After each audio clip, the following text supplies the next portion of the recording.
ป้าป้อนเข่าเด้อบักหลาใหญ่มาเด้อบอกเด้อให้ป้าถือเลข6 โต 3 โตก็ยังบ่ได้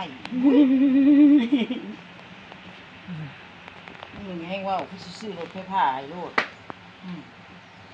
ซื้อรถไฟฟ้าให้โลดคันถือเลข ซื้อให้แล้วคันละ2 ล้านปลายผู้ นี่ เขาซื้อให้กันนะน่ะอุ้มบ่ได้นั่งรอเขากินเฉย เอามันเป็นหยัง มันสิเป็นหยังอีแม่จะบ่คือว่า เจ้าบนนั้นลึง แม่นั่งเอานั่งเลยนั่งเพราะว่า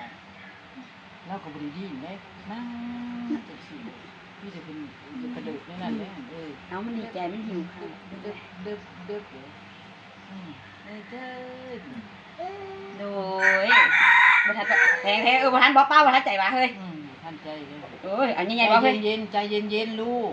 ใจ ปลา เย็ ยัน น แคนปลายันแคนปลาต้องให้สลับน้ำบ่แพงเลยจังได๋ฮะ